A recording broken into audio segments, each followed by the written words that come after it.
നമ്മൾ ഇന്നുള്ളത് കോഴിക്കോട് തൊണ്ടയാടുള്ള ക്യൂട്ടീസ് ഇൻസ്റ്റിറ്റ്യൂട്ടിലാണ്. അഡ്വാൻസ് ഡെർമറ്റോളജി ആൻഡ് എസ്തറ്റിക് സർജറിയിൽ 15 വർഷമായി ക്യൂട്ടീസ് പ്രവർത്തിച്ചു വരുന്നു.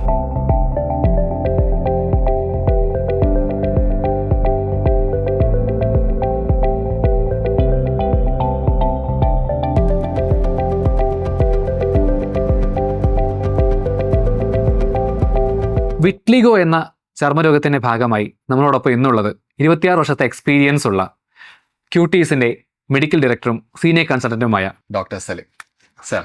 നമസ്കാരം. ആൻഡ് വെള്ളപ്പാണ്ട് വിറ്റ്ലിഗോ, അപ്പോൾ ഇത് ശരിക്കും എന്താണ്? വിറ്റ്ലിഗോ എന്ന് പറഞ്ഞാൽ എന്താണ്? അതൊന്ന് പറയാമോ?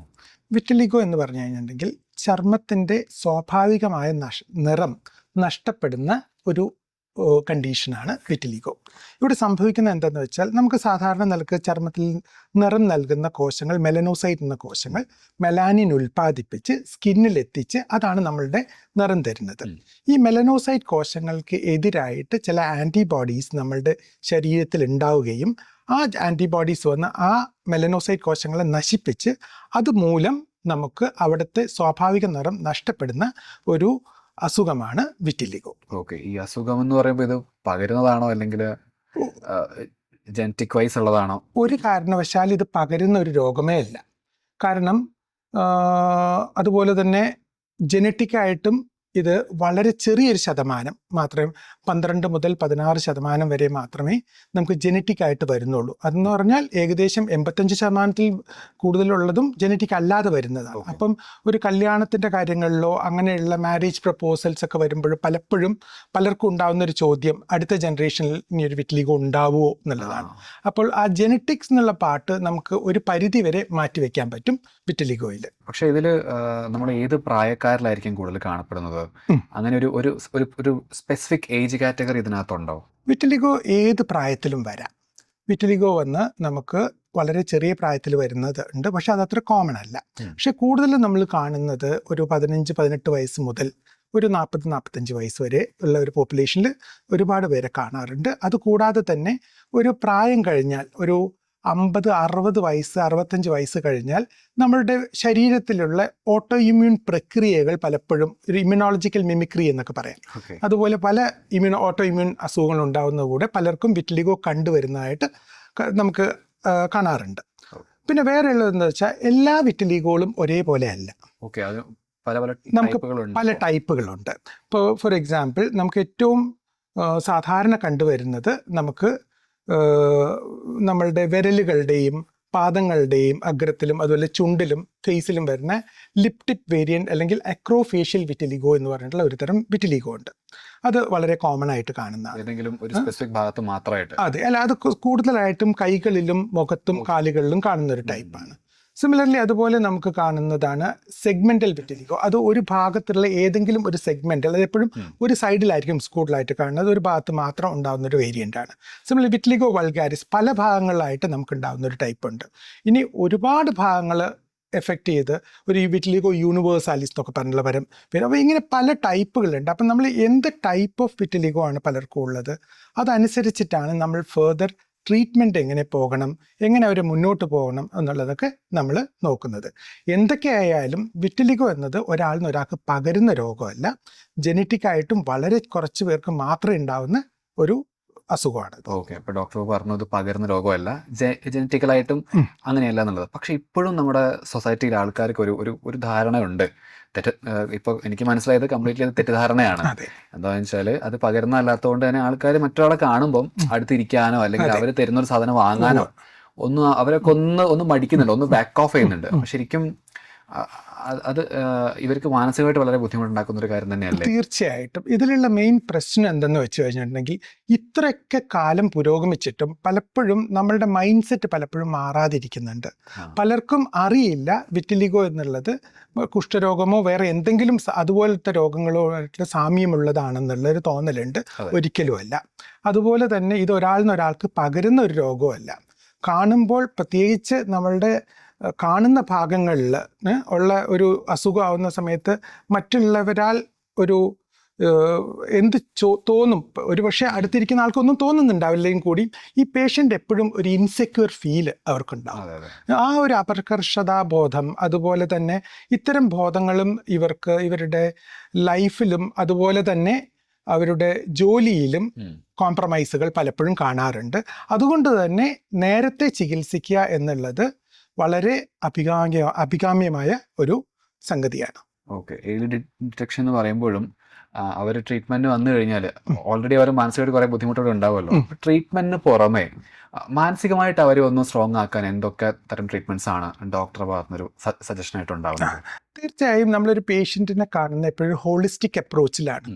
വെറും ഒരു സയന്റിഫിക് ആയിട്ട് ഒരു അസുഖം മാത്രം ഭേദമാക്കുക എന്നുള്ള ഒരു കൺസെപ്റ്റ് അല്ല. പ്രത്യേകിച്ച് വിറ്റിലിഗോ പോലുള്ള സോറിയാസിസ് പോലത്തെ അസുഖങ്ങൾ ഇതിന് ഒരു സൈക്കോളജിക്കൽ കോമ്പണൻറ്റ് വളരെ അധികമുള്ള അസുഖങ്ങളാണ്. ഇതിനകത്തുള്ളത് ന്യൂറോ സൈക്കോളജിക്കൽ കോമ്പണൻസ് വളരെ അധികമാണ്. അവരുടെ സ്ട്രെസ് ലെവൽ എത്രത്തോളം കൂടുന്നോ അത്രത്തോളം നമുക്ക് ട്രീറ്റ്മെൻറ്റും ബുദ്ധിമുട്ടായി വരികയാണ്. ട്രീറ്റ്മെൻറ്റ് റെസ്പോൺസ് നന്നാവണമെങ്കിൽ അവർ മെൻ്റലി കുറച്ചുകൂടെ സ്റ്റേബിൾ ആയിരിക്കും, കുറേയും കൂടെ നന്നായിരിക്കും. അപ്പോൾ ഇത്തരം കാര്യങ്ങളിൽ നമുക്ക് ചെയ്യാവുന്ന എന്താ വെച്ചാൽ അവർക്കൊരു സപ്പോർട്ട് വേണമെങ്കിൽ അത് കൃത്യമായിട്ട് കൊടുക്കുക. രണ്ടാമത് ഫാമിലി മെമ്പേഴ്സിൻ്റെ സപ്പോർട്ട്സ് വളരെ ഇമ്പോർട്ടൻ്റ് ആണ്. ഫാമിലി മെമ്പേഴ്സിൻ്റെ അടുത്ത് നമ്മൾ കൃത്യമായിട്ട് കാര്യങ്ങൾ അവതരിപ്പിക്കുകയും അവരുടെ സപ്പോർട്ടും അവരുടെ അടുത്ത് നിന്നുള്ള ഒരു ചെറിയൊരു വാക്ക് മതിയാവും ഇയാളുടെ കംപ്ലീറ്റ് മൂഡും കംപ്ലീറ്റ് ഇതുകളും മാറിപ്പോവാൻ. അപ്പം അത് വളരെ ഇമ്പോർട്ടൻ്റ് ആണ്. അടുത്തുള്ള ആൾക്കാർക്ക് ആക്സെപ്റ്റ് ചെയ്യാൻ പറ്റാത്തവർ എങ്ങനെ സ്ട്രേഞ്ചേഴ്സ് ആക്സെപ്റ്റ് ചെയ്യും തീരുമാനം. അപ്പോൾ അത് വളരെ ഇമ്പോർട്ടൻ്റ്. സോ ആ ഫാമിലി സപ്പോർട്ട്, ഫ്രണ്ട്സ് സപ്പോർട്ട്, ഇത് വളരെ ഇമ്പോർട്ടൻ്റ് ആണ്. ഇതിലപ്പുറം വേറെ നമുക്ക് ചെയ്യാവുന്നത് എന്താ വെച്ചാൽ ചികിത്സിക്കുന്ന സമയത്ത് പല അസുഖങ്ങളും ഒരുപാട് കാലം എടുക്കും പലപ്പോഴും തിരിച്ച് കളർ വരാനായിട്ട്, നിറം തിരിച്ച് കൊണ്ടുവരാനായിട്ട്. ചിലപ്പം നമുക്ക് എല്ലാത്തിനും ഫുൾ കളർ കൊണ്ടുവരാൻ പറ്റിക്കോളണമെന്നില്ല, അതിന് പുതിയ രീതികളൊക്കെ ഇപ്പോഴുണ്ടെങ്കിൽ കൂടി. അപ്പം അങ്ങനത്തെ കേസുകളിൽ നമുക്ക് അവർക്ക് വളരെ വ്യക്തമായിട്ട് നമുക്ക് ഈ ഒരു പെർട്ടിക്കുലർ അസുഖം കവറപ്പ് ചെയ്യാൻ പറ്റും. ക്യാമോഫ്ലാഷുകൾ, അതുപോലെ നമുക്ക് കവറപ്പ് മേക്കപ്പ് ബേസ്ഡ് അങ്ങനെയുള്ള ഒരുപാട് പ്രോഡക്ട്സ് ഇപ്പം മെഡിക്കൽ ലൈനിൽ തന്നെ അവൈലബിൾ ആണ്. അത് ഉപയോഗിക്കുന്നതുകൊണ്ട് വേറെ തെറ്റൊന്നുമില്ല. മറ്റുള്ളവരിൽ നിന്ന് നമുക്കത് മറച്ചു പിടിക്കുകയും ചെയ്യാം. അത് പേഷ്യൻറ്റിന് നല്ലൊരു കോൺഫിഡൻസ് തരുന്നുണ്ടെങ്കിൽ വളരെ നല്ലതാണ്. ഓക്കെ, അപ്പോൾ മേക്കപ്സിൻ്റെ കാര്യം പറഞ്ഞു. പൊതുവേ മേക്കപ്സ് കുറച്ച് എക്സ്പെൻസീവ് ആണ്.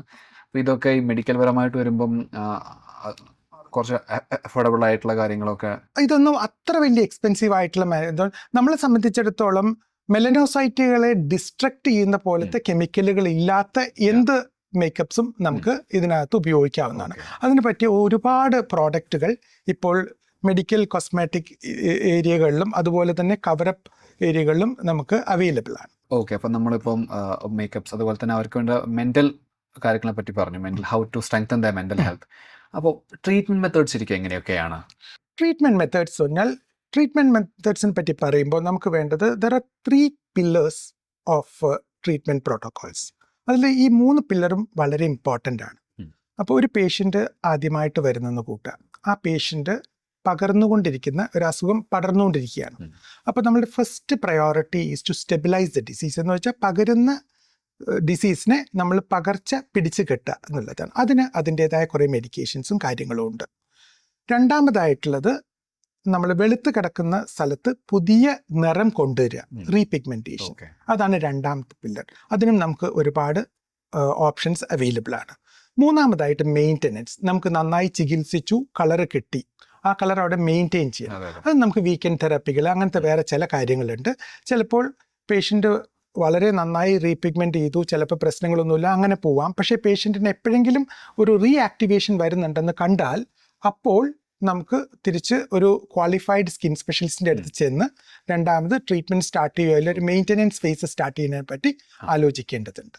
അപ്പോൾ ഒരു വിറ്റ്ലിഗോ പേഷ്യൻ്റ് നമ്മളോട് അടുത്ത് അപ്രോച്ച് ചെയ്യുമ്പോൾ എങ്ങനെയൊക്കെയാണ് അവർക്ക് വേണ്ടിയിട്ടുള്ളത് ഹെൽപ്പ് നമ്മൾ ചെയ്യുക? നമ്മൾ ഒരു ട്രീറ്റ്മെൻറ്റ് തുടങ്ങുക എന്ന് പറഞ്ഞാൽ അതിന് കുറേ മാനദണ്ഡങ്ങളുണ്ട്. നമ്മളുടെ പേഷ്യൻ്റ് ഏജ്, കുഞ്ഞുങ്ങളാവാം, ചിലപ്പം മിഡിൽ ഏജ്ഡ് ആൾക്കാരാവാം, യങ്സ്റ്റേഴ്സ് ആവാം, അല്ലെങ്കിൽ വെരി സീനിയർ സിറ്റിസൺസ് ആവാം. അപ്പോൾ ഇത് ഓരോരുത്തരെയും നമ്മൾ ഓരോ രീതിയിലാണ് പോകേണ്ടത്. അതുപോലെ തന്നെ മറ്റേ ടൈപ്പ് ഓഫ് ഡിസീസ് നമ്മൾ നേരത്തെ പറഞ്ഞു, അതുപോലത്തെ കാര്യങ്ങൾ ഇതെല്ലാം നമ്മൾ മനസ്സിൽ കണ്ടിട്ട് വേണം ഒരു ട്രീറ്റ്മെൻറ്റിനെ പറ്റി ആലോചിക്കാൻ. ഒരു പേഷ്യൻ്റ് തുടക്കത്തിൽ നമ്മളെടുത്ത് വരുമ്പോൾ നമ്മൾ ആദ്യം ചെയ്യുന്നത് എന്താ വെച്ചാൽ നമുക്ക് അത് ഡയഗ്നോസ് ചെയ്യണം. അതൊരു ക്ലിനിക്കൽ ഡയഗ്നോസിസ് ജഡ്ജ്മെൻ്റ് ആണ്. ഒരു നല്ല ക്വാളിഫൈഡ് സ്കിൻ സ്പെഷ്യലിസ്റ്റ് ആണ് വെച്ചാൽ ഒരു വിറ്റ്ലിഗോ ഡയഗ്നോസിസ് ഒട്ടും ബുദ്ധിമുട്ടുള്ള ഒരു കാര്യമല്ല. അതിനകത്ത് വേറെയും വെളുത്ത പാടുകൾ വരുന്ന വേറെ ഒത്തിരി കണ്ടീഷൻസ് ഉണ്ടെങ്കിലും വിറ്റ്ലിഗോ വളരെ പെട്ടെന്ന് ഇത് ചെയ്യാൻ പറ്റും. അത് കഴിഞ്ഞിട്ട് നമുക്ക് ഡയഗ്നോസ്റ്റിക് പാർട്ടിന് വേണ്ടി നമുക്ക് ചെറിയ ചില ബെഡ് സൈഡ് ടെസ്റ്റുകളുണ്ട്, ഒ പിയിൽ വെച്ച് ചെയ്യാവുന്ന.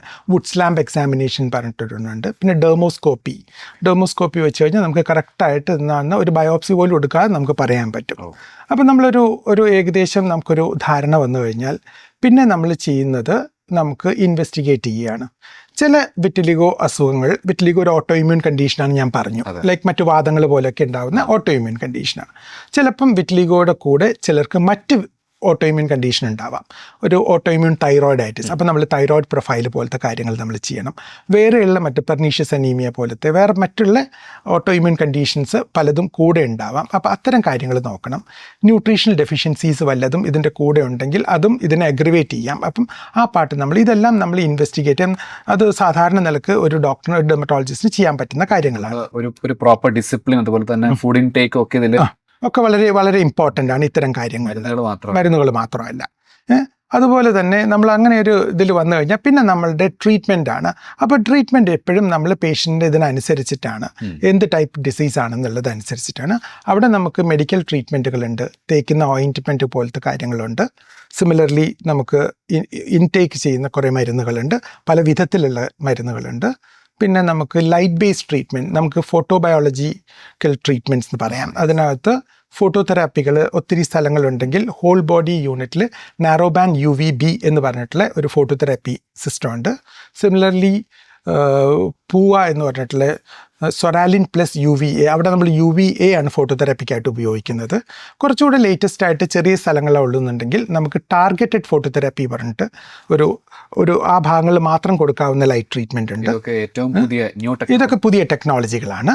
അല്ല, ടാർഗറ്റഡ്. പിന്നെ അതിലും ലേറ്റസ്റ്റ് ആണ് എക്സൈമർ സിസ്റ്റങ്ങളുണ്ട്. എക്സൈമർ ലേസറും ഉണ്ട്, എക്സൈമർ ലൈറ്റും ഉണ്ട്. അത് കുറച്ചുകൂടെ നൂതനമായിട്ടുള്ള ടാർഗറ്റഡ് ആയിട്ട് കൊടുക്കാവുന്ന വേറെ സംഗതികളാണ്. ഇതൊക്കെയാണ് നമ്മളുടെ ലൈക്ക് ലൈറ്റ് ട്രീറ്റ്മെൻറ്റ് ബേസിൽ വരുന്ന കാര്യങ്ങൾ.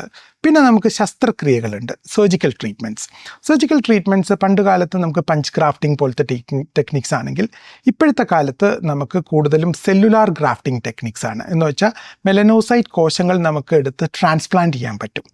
വേറൊരു സ്ഥലത്ത് നിന്ന് എടുത്ത് കോശങ്ങളെ വേർതിരിച്ചെടുത്ത് അതിനെ എൻസൈം വെച്ച് സെപ്പറേറ്റ് ചെയ്ത് അതിൻ്റെ കൾച്ചർ മീഡിയയിൽ കോൺസെൻട്രേറ്റ് ചെയ്ത് ഇവിടുത്തെ സ്കിന്ന് കളഞ്ഞ് പുതിയ കോശങ്ങൾ വെച്ച് കൊടുക്കാൻ പറ്റും. അത് മെലനോസൈറ്റ് സെൽ ട്രാൻസ്പ്ലാന്റേഷൻ പറയും. അത് നമുക്ക് കൾച്ചർ ചെയ്യുകയും ചെയ്യാം. ഒരു സ്കിന്നെടുത്ത് അതിന് മെലനോസൈറ്റ്സിനെ കൾച്ചർ ചെയ്ത് പിന്നെ പേഷ്യൻ്റ് തിരിച്ച് വിളിച്ച് ആ കൾച്ചർഡ് മെലനോസൈറ്റ്സിനെ നമുക്ക് ട്രാൻസ്പ്ലാന്റ് ചെയ്യാം. ഇതൊക്കെ നൂതനമായിട്ടുള്ള ചികിത്സാ രീതികളാണ്. ഇപ്പോൾ സർജറിയുടെ കാര്യത്തിൽ സ്കിന്നിൽ നിന്ന് മാത്രമാണോ നമുക്ക് ഒരു സർജറി ചെയ്യാൻ പറ്റുക, അല്ലെങ്കിൽ ബോഡിയിൽ മറ്റേതെങ്കിലും പാർട്സിന് വളരെ ഹെൽപ്ഫുൾ ആയിരിക്കും ഈ കോശങ്ങൾ എടുക്കാൻ? ഓക്കെ, മെലനോസൈറ്റ് കോശങ്ങളെ നമുക്ക് സ്കിന്നിൽ നിന്ന് മാത്രമല്ല, അതുപോലെ തന്നെ നമുക്ക് ഹെയറിൽ നിന്ന് എടുക്കാം. ഹെയറിൻ്റെ റൂട്ടിൽ നമുക്ക് ഒരുപാട് മെലനോസൈറ്റ് കോശങ്ങളുണ്ട്. അതുകൊണ്ട് തന്നെ നമുക്ക് ഹെയർ മെലനോസൈറ്റ്സ് വെച്ചിട്ടും നമുക്ക് ഇത്തരം മെലനോസൈറ്റ് സെൽ ട്രാൻസ്പ്ലാന്റുകൾ ചെയ്യാവുന്നതാണ്. അതുമാത്രമല്ല, ഈവൻ നമ്മൾ കൾച്ചർ ചെയ്യുമ്പോഴും നമുക്ക് ഹെയർ മെലനോസൈറ്റ്സ് വെച്ചിട്ട് കൾച്ചേർഡ് മെലനോസൈറ്റ്സ് എടുത്തിട്ട് നമുക്ക് സ്കിന്നിൽ വെക്കാവുന്നതും നമുക്ക് ചെയ്യാവുന്ന ഒരു രീതിയാണ്. ഓക്കെ, ഈ ഒരു കാലയളവ്, ഈ ട്രീറ്റ്മെൻറ്റ് കാലയളവിൽ പേഷ്യൻ്റ് പാലിക്കേണ്ട ഒരു പഥ്യം, ഒരു റൂട്ടീൻ എങ്ങനെയായിരിക്കണം ശരിക്കും? നമ്മളുടെ മെഡിക്കൽ ട്രീറ്റ്മെൻറ്റ് കൊണ്ട് നമ്മളുടെ ഡിസീസ് സ്റ്റെബിലൈസ് ചെയ്തതിന് ശേഷം മാത്രമേ നമ്മളൊരു സർജിക്കൽ ട്രീറ്റ്മെൻറ്റിന് പോകുന്നുള്ളൂ. ഏത് ശസ്ത്രക്രിയകളും നമ്മൾ ആക്റ്റീവായിട്ട്, എന്ന് വെച്ചാൽ പടർന്നുകൊണ്ടിരിക്കുന്ന ഒരു ഡിസീസുള്ള ഒരാൾക്ക് നമ്മൾ സർജറി ചെയ്ത് കഴിഞ്ഞാൽ നമ്മൾ വെച്ച് കൊടുത്ത പുതിയ മെലനോസൈറ്റ് കോശങ്ങളെ പോലും ഈ ഡിസീസ് ആക്ടിവിറ്റി നശിപ്പിച്ച് കളയും. അപ്പം എപ്പോഴും നമ്മൾ സാധാരണ നിലക്ക് നമ്മൾ ഡിസീസ് ആക്ടിവിറ്റി സ്റ്റെബിലൈസ് ചെയ്ത് വാച്ച് ചെയ്തതിന് ശേഷം മാത്രമേ ഞങ്ങൾ ശസ്ത്രക്രിയയെപ്പറ്റി ആലോചിക്കാറുള്ളൂ. വിറ്റ്ലിഗോ പേഷ്യൻസിന് ഇപ്പോൾ ട്രീറ്റ്മെൻറ്റ് മെത്തേഡ്സ്, ഏറ്റവും പുതിയ ട്രീറ്റ്മെൻറ്റ് മെത്തേഡ്സ് ഒരുപാട് പിന്തുണയ്ക്കുന്നുണ്ട്. അതുപോലെ തന്നെ സാർ ഇപ്പോൾ സർജറിയുടെ കാര്യങ്ങളൊക്കെ പറഞ്ഞു. ആൻഡ് ഇത്രയും കാര്യങ്ങളുണ്ടായിട്ട് ഇതിൻ്റെയൊക്കെ സക്സസ് റേറ്റ് എങ്ങനെയാണെന്നുള്ളതെന്ന് അത് നമ്മൾ കൃത്യമായിട്ട് അറിയേണ്ടതാണ്. ബേസിക്കലി നമ്മളുടെ ഒരു പേഷ്യൻ്റ് സെലക്ഷൻ ഇതിനകത്ത് വളരെ ഇമ്പോർട്ടൻ്റ് ആണ്. എന്ത് ചികിത്സ, ആർക്ക്, എന്ത് കോമ്പിനേഷൻ. എപ്പോഴും വിറ്റ്ലിഗോയുടെ ചികിത്സ എന്ന് പറഞ്ഞാൽ എപ്പോഴും ഒരു മൾട്ടി ഡയമെൻഷനിലാണ്. നമ്മളൊരു സിംഗിൾ മോഡ് ഓഫ് ട്രീറ്റ്മെൻറ്റ് മാത്രമല്ല, എപ്പോഴും ഒരു മെഡിക്കൽ ട്രീറ്റ്മെൻറ്റ് ഉണ്ടാവാം, അതിൻ്റെ കൂടെ ഒരു ലൈറ്റ് ബേസ്ഡ് ട്രീറ്റ്മെൻറ്റ് ഉണ്ടാവാം, ഇതിൻ്റെ കൂടെ ചിലപ്പം അതിനോട് സപ്പോർട്ടീവായിട്ടുള്ള മറ്റുള്ള ചികിത്സാ രീതികളും ഉണ്ടാവാം. വിറ്റിലിഗോ ഒരു ട്രീറ്റബിൾ ഡിസീസാണെന്ന് നമ്മൾ പറയാം, ക്യൂറബിൾ ഡിസീസ് എന്നല്ല. നമ്മൾ കാണുന്ന അസുഖങ്ങളിൽ ഒരു 90% മേലെയും ട്രീറ്റബിൾ ഡിസീസുകളാണ്. അത് നന്നായി ട്രീറ്റ് ചെയ്ത് പേഷ്യൻറ്റിൻ്റെ ക്വാളിറ്റി ഓഫ് ലൈഫ് ഇമ്പ്രൂവ് ചെയ്യാനാണ് ഇതിനോട് നമ്മൾ ഉദ്ദേശിക്കുന്നത്. എന്ന് വെച്ച് കുറച്ച് കാലം കഴിഞ്ഞ് ഇത് വരുമോ വരില്ല എന്നുള്ളതല്ല. അത് നമുക്ക് ഒരു കാര്യത്തിലും നമുക്ക് പറയാനും പറ്റത്തില്ല. അപ്പോൾ ഇത് വളരെ ഒരു സ്പെസിഫിക് ആയിട്ടുള്ള ടെർമിനോളജിയാണ്. പലപ്പോഴും പേഷ്യൻസ് നമ്മളെടുത്ത് ഇതിന് ക്യൂർ ഉണ്ടോ എന്നാണ് ചോദിക്കുന്നത്. ക്യൂർ എന്നുള്ള ഒരു ആർബിട്രറി ടേമാണ്. അപ്പോൾ നമ്മൾ എപ്പോഴും ഒരു ട്രീറ്റബിൾ ഡിസീസസ് എന്ത് നമുക്ക് ചെയ്യാൻ പറ്റും, എന്ത് വരെ പറ്റും, സയൻസ് എവിടെ എത്തി, ഇതാണ് ഇതിനകത്തുള്ള ഒരു കൺസെപ്റ്റ്. ഡെഫിനറ്റ്ലി എല്ലാ കാര്യങ്ങളിലും നമുക്ക് ലിമിറ്റേഷൻസ് ഉണ്ട്. അത് എല്ലാ സയൻസിലും ഉണ്ട്. എല്ലാ മെഡിക്കൽ സയൻസിലും എല്ലാ ഏരിയയിലും വിറ്റിലിഗോയിലും നമുക്ക് ഒരുപാട് ലിമിറ്റേഷൻസ് ഉണ്ട്. ബട്ട് ഇപ്പോഴത്തെ കണ്ടീഷൻ വെച്ച് നമുക്ക് ഒരുപാട് നമ്മൾ അഡ്വാൻസ് ചെയ്തിട്ടുണ്ട്. കഴിഞ്ഞ ഒരു 15-20 കൊല്ലത്തിൻ്റെ ഉള്ളിൽ വിറ്റിലിഗോ ട്രീറ്റ്മെൻറ്റ് ഓൾമോസ്റ്റ് ഒരു 500-600% ഇംപ്രൂവ്മെൻറ്റ്സ് ഉണ്ടായിട്ടുണ്ട്. ഈ സർജിക്കൽ മാനേജ്മെൻറ്റ് ഇത്രയും സെല്ലുലാർ ഗ്രാഫ്റ്റിംഗ് ടെക്നിക്സ് വരുന്നതിൻ്റെ മുമ്പ് നമുക്ക് ഒരു കളർ തിരിച്ചു കൊടുക്കാൻ പറ്റുന്നത് വളരെ അപൂർവമായിരുന്നു. ഇപ്പം അതുകൊണ്ട് നമുക്ക് ഏകദേശം പറ്റാവുന്ന അത്ര ഏരിയ നമുക്ക് കളർ തിരിച്ചു കൊടുക്കാൻ പറ്റും. ആ പേഷ്യൻ്റ് സക്സസ് റേറ്റ് ഒരുപാട് കൂടി പേഷ്യൻ്റ് സ്റ്റേബിൾ ആണെന്ന് ഓൾമോസ്റ്റ് 100% ആയിട്ട് നമുക്ക് അവിടെ കളർ തിരിച്ചു വരാൻ പറ്റാറുണ്ട്. എല്ലാ കേസസിൽ ഇല്ലെങ്കിൽ കൂടി പലപ്പോഴും ഈ വർക്ക് ചെയ്യാത്ത കേസുകൾ പല സമയത്തും അത് സ്റ്റേബിൾ കേസ് ആയിക്കൊള്ളണമെന്നില്ല, അല്ലെങ്കിൽ നമ്മൾ കാണാത്ത ഒരു ഇൻസ്റ്റെബിലിറ്റി അവിടെ ഉണ്ടായിരിക്കണമെന്നുണ്ടാവും. സർജിക്കൽ ട്രീറ്റ്മെൻറ്റിനെ സംബന്ധിച്ചിടത്തോളം നമ്മൾ എഗെയിൻ നോക്കേണ്ടത് സെഗ്മെൻ്റൽ വിറ്റിലിഗോ എന്നുള്ള ഒരു വേരിയൻ്റ് ഉണ്ട്, ഒരു സൈഡിൽ മാത്രമല്ല. അവിടെ പലപ്പോഴും മരുന്ന് കൊണ്ട് നമുക്ക് കളർ തിരിച്ചു കൊണ്ടുവരാൻ പറ്റത്തില്ല. പക്ഷേ രണ്ടാമതൊരു ആക്ടിവിറ്റി വരാനുള്ള സാധ്യത വളരെ വളരെ വളരെ കുറവാണ്.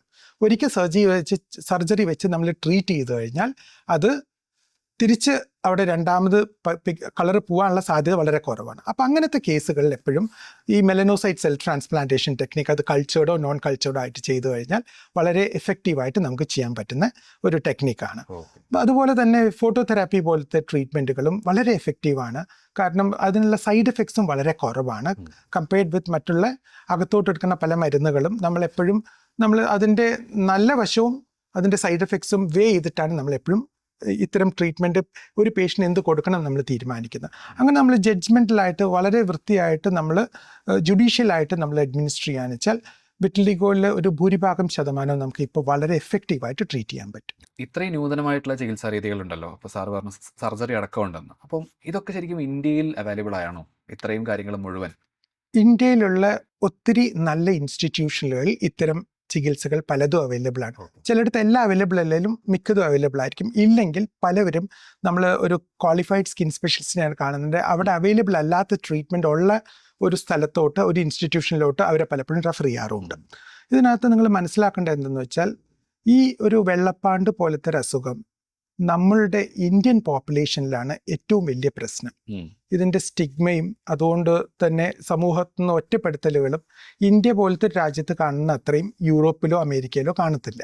കാരണം ഇത് വേഗം എടുത്ത് കാണിക്കുന്നത് നമ്മുടെ കളേർഡ് സ്കിന്നിലാണ്. എപ്പോഴും നമ്മുടെ കോമ്പിനേഷനും അത് തന്നെയാണ്. അതുകൊണ്ട് തന്നെ പലപ്പോഴും പേഷ്യൻസ് തുടക്കത്തിൽ തന്നെ വേഗം വന്ന് ഒരു സ്കിൻ സ്പെഷ്യലിസ്റ്റ് കാണാനുള്ള സാധ്യത വളരെ കൂടുതലാണ്. നമ്മൾ കാണുന്ന പല പേഷ്യൻസും വളരെ നേരത്തെ നമ്മളെടുത്ത് വരാറുണ്ട്.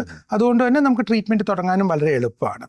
ഇത്തരം ട്രീറ്റ്മെൻറ്റുകളുടെ അവൈലബിലിറ്റി എന്ന് പറഞ്ഞിട്ടുണ്ടെങ്കിൽ ടേർഷ്യറി കെയർ പോലെ ഇതിനകത്ത് കൂടുതൽ വർക്ക് ചെയ്യുന്ന പല സെൻറ്റേഴ്സിലും ഒരുവിധ എല്ലാ ഇതുകളും അവൈലബിൾ ആണ്. അതേസമയം ഇല്ലാത്തത് നമുക്ക് പലപ്പോഴും ഉള്ള സ്ഥലത്തോട്ട് റെഫറൻസ് ചെയ്യാനും നമുക്ക് സാധിക്കാറുണ്ട്. ഓക്കെ, കറൻ്റ്ലി ക്യൂട്ടീസിൽ ഇപ്പം ഏതൊക്കെ മെത്തേഡ്സ് ആണ് അവൈലബിൾ ആയിട്ടുള്ളത്?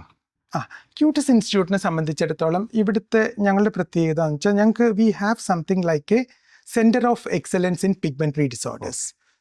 ലോകത്തിലെ തന്നെ പല പിഗ്മെൻ്ററി ഡിസോർഡേഴ്സ്, ഇത് വെള്ളപ്പാണ്ട് മാത്രമല്ല നിറം അധിഷ്ഠിതമായിട്ടുള്ള മറ്റ് അസുഖങ്ങളും വർക്ക് ചെയ്യുന്നതിൽ ഒത്തിരി റിസർച്ച് ബേസ്ഡ് വർക്ക് ചെയ്തിട്ടുണ്ട് ഇവിടുത്തെ പല കൺസൾട്ടൻസും.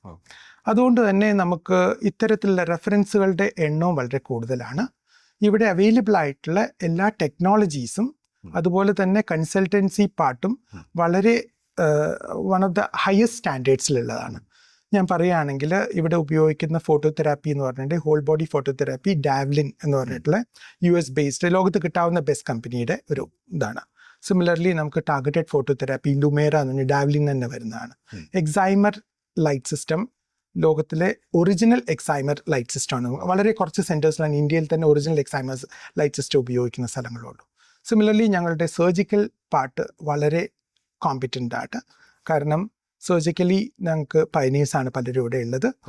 Melanocyte cell transplant, cultured melanocyte, non cultured melanocyte, hair melanocyte grafting, അതുപോലുള്ള മറ്റുള്ള ഗ്രാഫ്റ്റിംഗ് ടെക്നിക്കുകളും മറ്റുള്ള സർജിക്കൽ ട്രീറ്റ്മെൻറ്റ് ഫോർ വിറ്റിലിഗോ എല്ലാം ഞങ്ങൾ വർഷങ്ങളായിട്ട് ഇവിടെ ചെയ്യുന്നതുകൊണ്ട് തന്നെ ഞങ്ങൾ റെഫറൽ സെൻ്റർ ആയിട്ടാണ് പലപ്പോഴും അറിയപ്പെടുന്നത്. അതുപോലെ തന്നെ നമുക്ക് മെഡിസിൻസിലേക്ക് വരികയാണെങ്കിലും പുതുതായിട്ടുള്ള നൂതനമായിട്ടുള്ള പല മെഡിസിൻസും ഉണ്ട്. തേക്കുന്ന ലേപനങ്ങൾ മുതൽ കഴിക്കുന്ന മരുന്നുകൾ വരെ. ഇതും തന്നെ വളരെ കാലത്ത് എക്സ്പീരിയൻസ് ഉള്ളത് കൊണ്ട് തന്നെ നമ്മൾ കുറേയും കൂടെ ആധികാരികമായിട്ട് ചെയ്യാൻ പറ്റും എന്നാണ് ഞാൻ കരുതുന്നത്. ഓക്കെ താങ്ക് യു സാറേ. അപ്പോൾ വിറ്റ്ലിഗോ എന്ന ഈ ഒരു സ്കിൻ ഡിസീസിനെ പറ്റി നമുക്ക് ഒരുപാട് ഇൻഫർമേഷൻ ആണ് കിട്ടിയത്. And sir thank you so much.